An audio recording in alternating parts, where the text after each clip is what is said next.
O herdeiro do milionário estava estendido sobre o frio mármore, imóvel, os olhos fechados, o corpo endurecido pelo choque. Ao lado dele, ajoelhada, a empregada Helena tremia, segurando entre os dedos algo pequeno, escuro e pulsante. Helena, o que você fez? Sussurrou o mordomo, a voz embargada. Passos firmes ecoaram pela mansão. Em segundos, Ricardo Vasconcelos surgiu na sala. O homem que sempre confundira dinheiro com poder, agora tinha o rosto tomado pelo pavor. O que aconteceu com meu filho? Helena ergueu o olhar, os olhos marejados. Eu não machuquei ele, senhor.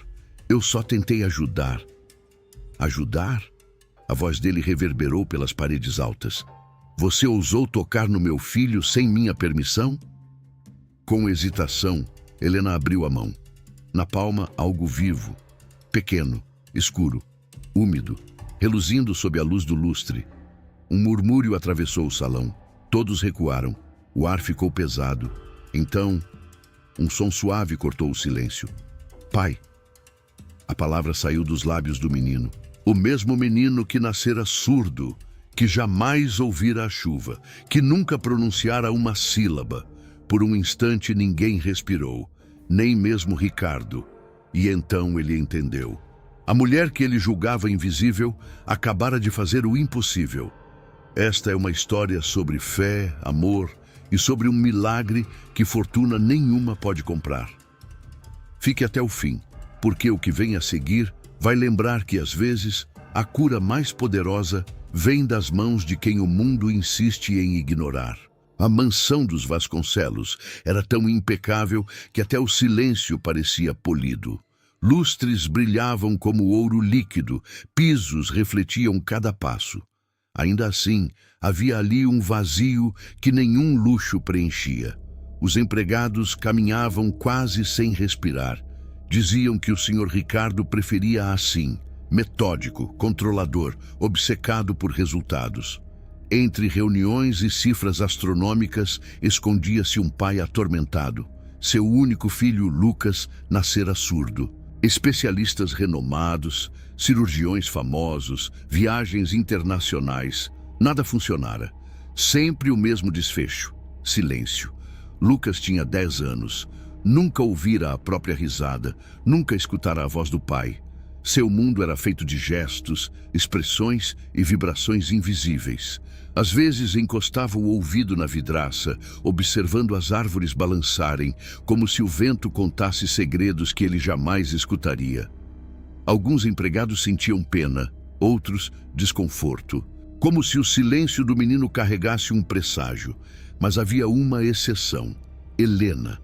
Recém-chegada, pouco mais de 20 anos, pele negra e uniforme sempre impecavelmente lavado, ela aceitara o emprego para pagar as dívidas deixadas pela doença da mãe. Trabalhava quieta, discreta, mas por trás da serenidade havia uma cicatriz. Helena tivera um irmão mais novo, Tiago, que perdera a audição após uma infecção mal diagnosticada. Os médicos os dispensaram quando souberam que não poderiam pagar. Ela nunca esqueceu o olhar da mãe, nem o dia em que o irmão partiu sem jamais voltar a ouvir sua voz. Desde então, Helena carregava uma promessa silenciosa. Se encontrasse outra criança como ele, não desviaria o olhar. A primeira vez que viu Lucas, ele estava sentado na escadaria de mármore, alinhando carrinhos em perfeita simetria. Ele não levantou os olhos quando ela passou, mas ela reconheceu algo ali. Cuidado demais, quieto demais, solidão. A partir daquele dia, Helena começou a deixar pequenos presentes nos degraus. Um pássaro de papel, um chocolate embrulhado em dourado, um bilhete simples com um desenho feito à mão. No começo, Lucas não reagiu. Mas certa manhã, o chocolate havia sumido e os pássaros de papel estavam cuidadosamente alinhados ao lado dos carrinhos. Algo começou a mudar. Quando Helena limpava as janelas da sala de brinquedos, ele se aproximava devagar, observando o reflexo dela no vidro. Ela sorria e acenava. Depois de alguns dias, ele acenou de volta. Certa vez, quando ela deixou uma xícara cair, ele riu, em silêncio, segurando a barriga com as duas mãos. Foi a primeira vez que alguém naquela casa o viu sorrir. Pouco a pouco, Helena tornou-se a única pessoa em quem Lucas confiava. Ela lhe ensinou pequenos sinais, ele lhe ensinou a perceber beleza nas coisas mínimas. Ela não o tratava como um caso clínico, tratava-o como um menino que merecia ser compreendido, à sua própria maneira. Mas nem todos aprovavam. Uma noite, enquanto limpava a mesa de jantar, o mordomo-chefe murmurou com frieza: "É melhor manter distância. O senhor Ricardo não gosta que funcionários criem intimidade." Helena ergueu os olhos. "Mas ele está mais feliz." "Isso não é problema seu. Você foi contratada para limpar, não para se apegar." Ela se calou, mas por dentro discordava. Sabia reconhecer solidão. Via isso nos olhos de Lucas todos os dias. Naquela noite, sentada perto da janela da cozinha, ouviu o relógio marcar cada segundo, como um eco distante. Pensou em Tiago, pensou em como ninguém anotou sua dor, como ninguém insistiu. Ela não permitiria que a história se repetisse. Na manhã seguinte, encontrou Lucas no jardim, coçando a orelha e franzindo o rosto. Ele parecia incomodado. Helena ajoelhou-se e sinalizou: "Você está bem?" Ele balançou a cabeça negativamente. Com cuidado, ela inclinou levemente o rosto dele para observar melhor. A luz do sol atravessou a orelha, e por um instante algo ali dentro refletiu. Escuro, brilhante. O coração dela disparou. Parecia uma pequena sombra, movendo-se. Helena piscou, insegura do que havia visto. Talvez fosse impressão, talvez não. "Vamos contar ao seu pai, sim?" Lucas reagiu imediatamente. "Não, médicos não." As mãos dele tremiam enquanto repetia o sinal. "Eles machucam." Helena sentiu a dor atravessá-la. Não era apenas medo, era trauma. Naquela noite, ela não dormiu. A imagem daquela mancha escura insistia em voltar. E se fosse grave? E se aquela fosse a verdadeira razão do silêncio dele? Pensou em avisar alguém. Mas naquela mansão, nada acontecia sem a autorização do senhor Ricardo. E ele mal a enxergava. No dia seguinte, o desconforto piorou. Lucas tocava a orelha com frequência, fazendo pequenas caretas. Helena o seguiu até a sala de brinquedos, o coração apertado. Ela não sabia como agir, mas sabia que não podia ignorar. "Deus, me guia", sussurrou. Quando lágrimas começaram a se formar nos olhos do menino, Helena tomou a decisão que mudaria tudo. Do bolso do uniforme, tirou um pequeno alfinete de prata, o mesmo que usava para ajustar a costura. Ajoelhou-se ao lado dele. "Vai ficar tudo bem, eu vou te ajudar." Sua mão tremia enquanto se aproximava. Foi então que a porta atrás dela rangeu. O som fez seu corpo inteiro congelar. Ela virou-se devagar. Na entrada estava Ricardo Vasconcelos, terno impecável, postura rígida, o olhar de quem sempre é obedecido. "O que você pensa que está fazendo?" A voz era baixa, controlada, mas carregada de ameaça. "Senhor, ele estava com dor. Eu só queria ajudar." O olhar de Ricardo deslizou dela para o filho. Lucas permanecia sentado no chão, segurando a orelha, desconfortável. "Você não é médica?" disse ele firme. "Se há algo errado com meu filho, você me chama. Não toca nele." Helena abaixou a cabeça. "Ah, sim, senhor." Ricardo passou a mão pelo rosto, exausto. "Já tive muitas pessoas prometendo soluções, muitos especialistas garantindo milagres, ajudá-lo.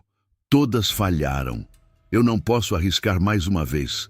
A última frase saiu mais frágil do que ele gostaria. Mas Ricardo logo recompôs a postura. "Pode se retirar." Helena assentiu. As palavras que queria dizer, sobre o que tinha visto, sobre o brilho escuro dentro da orelha do menino, morreram na garganta.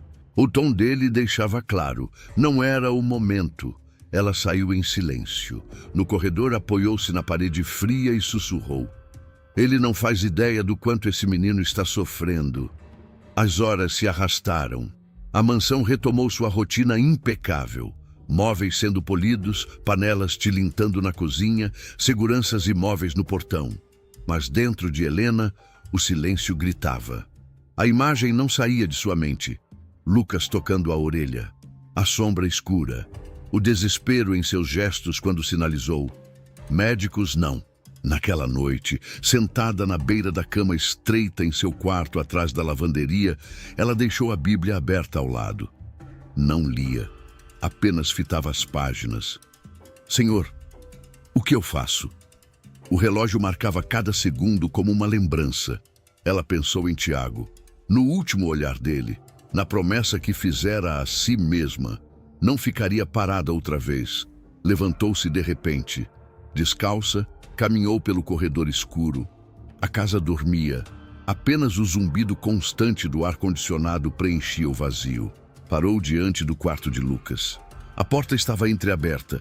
Uma pequena luz noturna iluminava o interior. Ele estava acordado, sentado na cama, pressionando a orelha novamente. Helena entrou devagar. Está doendo outra vez? Sinalizou. Ele confirmou com os olhos marejados. O coração dela se apertou. Ajoelhou-se ao lado da cama. Deixa eu ver. Ele hesitou, mas se inclinou. Sob a luz suave, ela viu de novo. Lá no fundo, algo escuro, um brilho opaco, como se movesse. O sangue dela gelou. Vamos falar com seu pai, sussurrou, tentando manter a calma. Lucas reagiu imediatamente. Não, médicos não. As mãos tremiam. Eles machucam. Naquele instante, Helena compreendeu. Não era resistência, era medo profundo. Naquela noite, ela não dormiu. E no dia seguinte, a dor parecia maior. Lucas fazia caretas, tocava a orelha com frequência. Helena o seguiu até a sala de brinquedos, o coração acelerado. Não podia ignorar. Deus, me guia, murmurou. Quando lágrimas escorreram pelo rosto do menino, algo dentro dela decidiu. Ela levou a mão ao bolso. O pequeno alfinete de prata brilhou entre seus dedos. Ajoelhou-se. Confia em mim. Eu vou te ajudar. A mão tremia enquanto se aproximava da orelha dele. Foi então que a porta atrás dela rangeu. O som a fez congelar. Lentamente, virou-se. Na entrada estava Ricardo Vasconcelos. Impecável, imóvel, dominando o ambiente apenas com a presença. O que está fazendo? A voz era baixa, pesada. Senhor, ele estava com dor. Eu só queria ajudar. Ricardo olhou para o filho. Lucas segurava a orelha, respirando com dificuldade. Não chorava, mas sofria. O silêncio entre os três tornou-se quase insuportável. E pela primeira vez, o controle de Ricardo parecia prestes a ceder. O rosto de Lucas revelava desconforto. Você não é médica, disse Ricardo firme. Se há algo errado com meu filho, você me chama. Não toca nele. Helena abaixou a cabeça. Sim, senhor. Eu entendo. Ricardo suspirou, passando a mão pelo rosto. Muitos já prometeram ajudá-lo. Todos falharam. Eu não posso arriscar outra decepção. A última palavra quase quebrou sua voz, mas ele se recompôs. Pode se retirar. Dias depois, a tensão explodiu. A dor de Lucas piorou subitamente. Um grito abafado ecoou pelo corredor. Não um som claro, mas um esforço desesperado. Helena foi a primeira a alcançá-lo. Desta vez, Ricardo não a impediu. O menino tremia, pressionando a orelha. Havia algo errado, muito errado. Com autorização urgente, foram levados ao hospital. Exames revelaram o impensável, um corpo estranho alojado profundamente no canal auditivo, negligenciado em consultas anteriores. Algo raro, perigoso, mas removível. A pequena forma escura, viva, pulsante, foi retirada. E então, horas depois, Lucas abriu os olhos. O quarto estava em silêncio, até que ele piscou, virou o rosto e reagiu. O som do monitor cardíaco, o sussurro do ar-condicionado, o choro contido de um pai. Seus lábios tremeram. Pai. Foi a primeira palavra que ele ouviu e a primeira que pronunciou conscientemente. Ricardo caiu de joelhos ao lado da cama. O homem que acreditava controlar tudo descobriu que nunca controlou o que realmente importava. Algumas semanas depois, uma coletiva de imprensa foi convocada. Ricardo estava diante dos jornalistas, segurando uma pasta de documentos. Estes são relatórios assinados por especialistas que juraram curar, mas priorizaram lucro. Eu fazia parte desse sistema e ignorei o essencial. Ele respirou fundo. Isso muda hoje. Anunciou a criação de uma fundação para tratamento auditivo gratuito a crianças sem recursos, sem exceções, sem cobranças ocultas. Os aplausos começaram tímidos, depois cresceram. Ricardo então acrescentou: e a primeira pessoa que liderará essa missão é Helena. Todas as câmeras se voltaram para ela. Helena levou a mão à boca, em choque. Ricardo sorriu. Ela me ensinou que ouvir não é um privilégio financeiro, é um ato de amor. Mais tarde, do lado de fora do hospital, sob o sol suave da manhã, Helena ainda parecia atordoada. O senhor não precisava fazer isso. Eu só fiz o que era certo. Ricardo balançou a cabeça. Você não salvou apenas meu filho. Salvou a mim também. Eu confundi poder com importância. E você me lembrou que pessoas vêm primeiro. Quando voltaram ao quarto, Lucas estava sentado na cama, brincando com um carrinho. Ele ergueu o rosto, sorriu. Helena. Ela correu e o abraçou com cuidado. Senti sua falta. Você parece feliz, ele disse, ainda escolhendo cada palavra com atenção. Ela riu entre lágrimas. Eu estou. Ricardo observava os dois em silêncio. Pela primeira vez, entendeu como o amor verdadeiro se parece. Simples, constante, sem preço. Dias depois, a mansão estava diferente. Havia risadas pelos corredores, passos apressados, vozes. Lucas ainda falava devagar, mas cada palavra era celebrada como um tesouro. Helena já não era apenas funcionária, tornara-se parte da família. À noite, sentavam-se no jardim, Ricardo revisando projetos da fundação, Helena ensinando novos sons, Lucas experimentando o mundo como se fosse recém-criado. Às vezes, Ricardo apenas observava e sentia algo que há anos não sentia: paz. Certa noite, sob um céu alaranjado, Lucas levantou os olhos do desenho que fazia. Pai, posso dizer uma coisa? Mas claro, filho. Ele apontou para Helena. Ela é minha heroína. Helena cobriu o rosto emocionada. Ricardo sorriu. Ela é a minha também. Mais tarde, sozinho em seu escritório, Ricardo observava o jardim iluminado pela lua. A fonte murmurava suavemente. Antes, aquele som o lembraria do silêncio. Agora, era diferente. Era vida. Helena apareceu à porta. O senhor ainda está acordado? Só pensando. Em quê? Ele sorriu. Em como a menor das vozes pode mudar tudo. Helena assentiu. E naquela casa onde o silêncio reinou por tanto tempo, finalmente havia algo mais forte que ele. Amor ouvido e nunca mais ignorado. Eles permaneceram ali por alguns instantes. Um silêncio diferente. Não o silêncio da dor, mas o silêncio confortável de quem finalmente se entende sem precisar dizer nada. Quando Ricardo se voltou para Helena, seus olhos estavam serenos. Obrigado. Você não devolveu apenas a audição do meu filho. Você devolveu a minha. Helena abaixou o olhar, humilde. Às vezes, tudo o que alguém precisa é ser realmente ouvido. Ricardo assentiu devagar. E desta vez eu vou ouvir. Do lado de fora, a fonte continuava a correr, viva e constante. Do lado de dentro, risadas escapavam do quarto de Lucas, sons que jamais voltariam a ser ignorados. Pela primeira vez, a mansão dos Vasconcelos não era um monumento ao silêncio. Era um lar onde o amor tinha som. Às vezes, o silêncio não está nos ouvidos, está no coração. Ficamos tão ocupados perseguindo sucesso, status, segurança, que deixamos de escutar quem mais precisa de nós. Ricardo tinha riqueza suficiente para comprar quase tudo, mas foi preciso uma empregada, com nada além de coragem e compaixão, para abrir seus ouvidos e sua alma. Helena não realizou um milagre com magia.